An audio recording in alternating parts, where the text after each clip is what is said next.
And we have a really fantastic guest coming up for you right now. Well, our next guest, ladies and gentlemen, is a well-known, award-winning journalist and was previously managing editor of WION News Channel and hosted India's only international primetime news show, Gravitas. Our next guest loves a good debate and has interviewed a huge range of political and well-known global industry figures throughout her time. She is now the managing editor of Network 18 Media and has her own show, Vantage, with Palki Sharma, to share the challenges and triumphs that have shaped her career, as well as the passion and the purpose of her storytelling. I'm now delighted to welcome on stage, please give a very warm welcome to Palki Sharma, managing editor of Network 18 Media. How are you? Thank you so much for joining us. This is very exciting you're here. Yes, please do take a seat. How does it feel to be in the other seat, answering the questions this time? Well, I will be more sympathetic to my guests henceforth. Let's just say that. Brilliant. Right, I wanted to start off with a tweet that I read online from you. And it says, "I hope I live to see the time where the world doesn't need a Women's Day to recognize the place of women in society, and that empowerment doesn't come from marketing drives, fancy quotes, and cupcakes." Can you elaborate? I agree, by the way, but please do elaborate for us. I will. Let me also first start by thanking Manoj and IGF for having me here and for us to be able to have a conversation like this. And I totally sort of stand by what I wrote, that cupcakes will not bring empowerment. Definitely. For empowerment, you need to be acknowledged for what you bring to the table, which women often don't. You need freedom of choice. And freedom to express your opinion. You need financial independence. You need to be in control of your life. And I think being rewarded and being appreciated for what you contribute to this world, not just in terms of words, but I think in our world increasingly financially as well, is very, very important. And that's something we're going to touch on a bit later on, because I know financial independence for you is a big passion sort of topic. As a very successful woman in journalism, sort of what challenges have you had along the way as a woman in journalism? Has it been quite an easy road for you? I think the challenges for women are near universal, and they are industry agnostic. For journalists, the time that we spend doing our work the hours are longer, it's more demanding physically and mentally, and you find yourself in situations which are not always friendly. So yes, it can seem more daunting from the outside, but I think any woman who manages both home and work feels those pressures. Having said that, in newsrooms still are a man's world. I know there are a lot of women presenters, but the people who are making the calls are more men than women.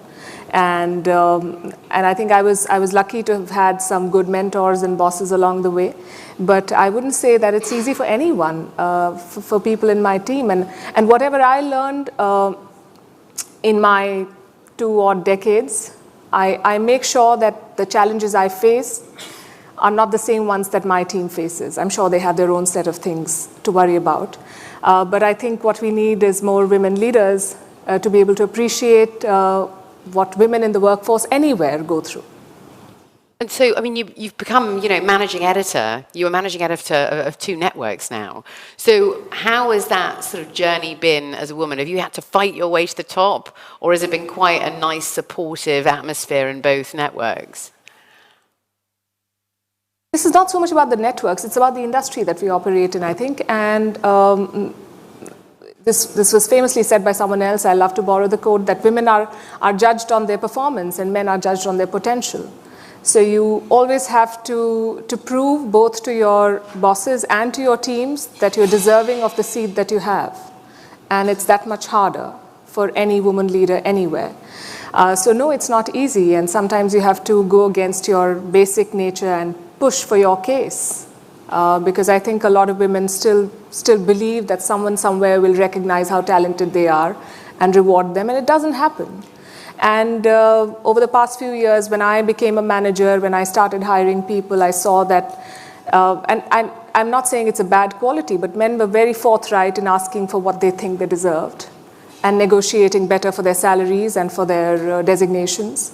Women were more, they did not want to upset anyone. And I think that's how a lot of girls are raised. We need to change that, and we need to tell them that it's okay to ask for what you think.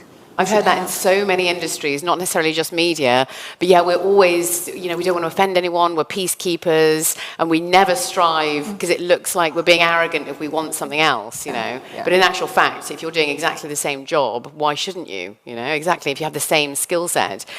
Let's go back to your journalism. What drives the passion and purpose in your storytelling? How did you get into the field of journalism? I always say that journalism chose me. I was studying to do something else. I wanted to be a designer, but I somehow found myself writing for a local newspaper, and one thing led to the other, and then I was in a bigger newsroom. It was quite fascinating, so I stayed and did what I was doing. But I think I chose journalism after I took a break, and I did, because I don't know how much of Indian news or television news you guys have consumed, but it became a very, very crowded place, and the kind of storytelling that I wanted to do was not what I was doing, or so I thought. So I did take a break, but when I came back, I knew that I wanted to tell news stories, like stories that are palatable and accessible to people of a wide range. I also wanted to tell the India story. We are a country of 140 crore people. We have 400 news channels in India, but we did not have a global voice, as it were. So we wanted to tell our own story to the world and not depend on someone else to do that. And in my own small way, sort of, that's what I tried to do. We still have a long way to go, but I guess we've made a start. You've done incredibly well so far, my goodness. So what about some of the big interviews? Can you share with us any of the big interviews or breaking news stories that have been memorable in your career that you've really enjoyed, or you were proud to be a part of that moment? There have been so many. Sorry, it's quite a difficult there have question. Been so many. I think the big interviews, one of them I did in Dubai, that was Pervez Musharraf. He was the former president of Pakistan and the army chief. I think that was quite an interesting interview. I wouldn't say one story is more exciting than the other, because we tell the stories that excite us anyway. But of late, so last month I was in Israel just after the conflict began. The year before I was in Ukraine to see what was happening. And when you're there on the ground and you talk to people, then you get a perspective that you do not get while you're sitting in your studio. And you realize that it's so easy for us to sit every night and say, this is the death toll and this is what has happened and these are the trends. But when you've been there, then you see how it touches lives, and it can be very moving, and it shapes you as an individual. All of those things. So being on the ground, I can imagine, is very, very different. Yeah, because we're just getting numbers, and you sort of become in tune to what you're sort of watching. And yeah, being on the ground and actually seeing suffering like that must be very, very different. That, and sometimes you see a trend that is building. I think Me Too was one such movement of sorts that was supported a lot by the media. We did not have any ground reports, as it were, but there was, or the big anti-corruption movement that we had in India.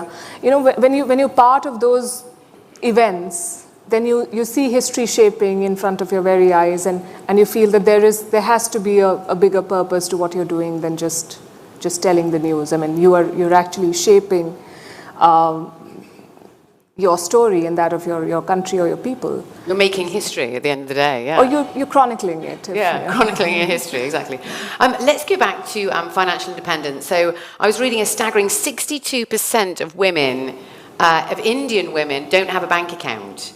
And you've been quoted as saying that financial independence or financial well-being is the key to women empowerment. So what does women empowerment mean to you, and why is that so important when it comes to financial independence?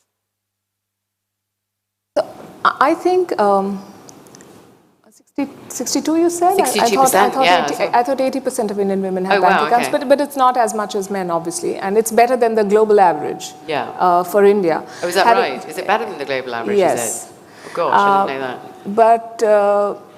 But I think in India, or I don't know about other societies, but women have a way of saving which is not documented in formal structures. So we are the biggest consumers of gold, and that is a form of security for women, and they stash away some money. But that money is just there. It's not investment. It's just a saving for a rainy day, and it's their understanding of security. I think even for women who have jobs and who are earning their own money are not managing it.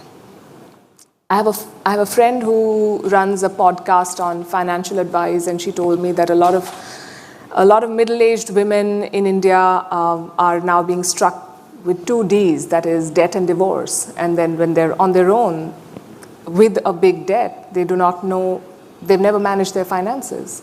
And so she's telling them to take charge of, and it can't be so difficult. And I think financial literacy is a life skill that should be taught in schools to everyone, but especially to women, because we need to know what we're doing with what we have. So I think financial independence is very important, and we need to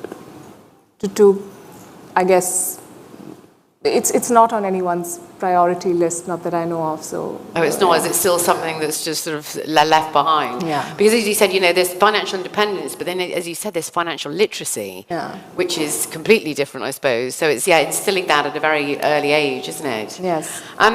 Other than financial independence, what else do you think is needed for sort of women empowerment when it comes to being more independent and becoming more, I don't know, independence, I suppose?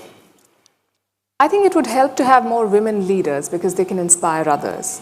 I think in schools and colleges, women tend to do better academically, at least in India they do, than boys.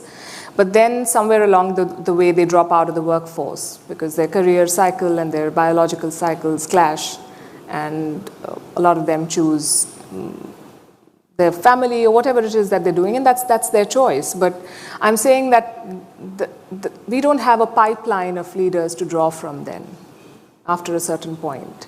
So we need that. We also need networks that support women to pick a career of their choice. There are old boys clubs. There aren't such clubs or groups for women that enable them to make the choices that they want and grow. And they typically do not get the kind of investment. There was a very interesting study that was done, I think it was in the US, where the same investment pitch was made in a man's voice and the same one was made in a woman's voice, and the one with the man's voice got more takers. So I think these are inbuilt biases, and it won't change overnight. And what we need to do then is to co-opt men and women in this journey of transformation, because we cannot change biology, but we can certainly transform our society and what it expects of us. That's what we were talking about in one of the previous panels, actually, is like, do you think there should be blind pitching when it comes to entrepreneurship and trying to raise money? And as you said, a male voice got all the interest. So, I mean, obviously, it's a sad moment in time where you've got to do blind sort of pitching and things. But yeah, it's very interesting that the male voice got that through, though. Really interesting. What sort of education and policy needs to be further developed in order to sort of help promote more financial literacy from the bottom up, sort of within the education system? Do you think a lot more needs to be done? And what sort of active role would you like to see government sort of play to change the playing field? Education policy, I'm not sure I'm the best person to talk about how it should change. Like I said, financial literacy should be introduced, but I was part of some conversations around G20 on women empowerment, and we had women leaders from various countries, all G20 members, in India a couple of months back, and ministers. And one of the interesting things that came out was STEM education. that more girls need to be encouraged to take up science, technology, engineering, and math, because the job market is going to change and it'll be more technology oriented. But I don't know if it's because of biases, I don't know if it's because women think or girls think that they will do better in humanities, which is okay if that's what they want to study. But there has to be an active intervention to encourage girls to pick up those subjects. STEM education is the way forward for them to be able to become more eligible for the kind of jobs that we'll have in the near future. The future of jobs, because I did an interview with I think it was the one of the chiefs of L'Oreal, and she was saying, you know, more and more women and girls are going into STEM education, but a lot of them fall short after they sort of graduate and they get their degrees and they do quite well at it. They either fall short from sort of family pressures, you see, and so they can never extend their careers. So it's how to sort of balance that going through and past sort of higher education and actually putting it into practice as well is like apparently a very big thing as well. And some of this data is very, very disheartening. Like the gender pay gap, for instance, you know, the best agencies in the world say that it's going to take 136 years or 140 years to close that gap, which tells us how slow our progress is. A couple of years back, I remember there was a study that came out that said that women who do unpaid work or work at home, if that were to be quantified and paid for, it would be some $11 trillion. And if those women were to make a country, they would have the third highest GDP in the world. My goodness. So they are contributing, and if you were to add it to the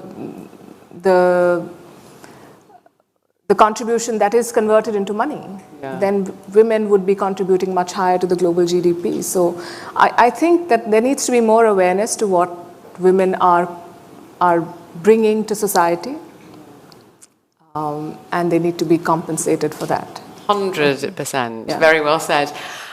Very quickly, what would you say? I want to talk about who your role model is in a minute. But first of all, anyone that's sort of in our audience here today, or anyone watching online, of course, you've got a big online audience. What sort of words of advice do you have for sort of younger women that are looking to get into journalism that maybe you'd wished that you'd known before getting into this field? I wished I'd known before getting into this field. How would you have navigated it better, do you think? If that's possible, of course. I don't know. You need to make the best case for yourself. You have to market yourself. No one else is going to do that for you, I think that. But my first advice to anybody would be to read and to educate yourself, because that's what is going to stand you in good stead, no matter what you do.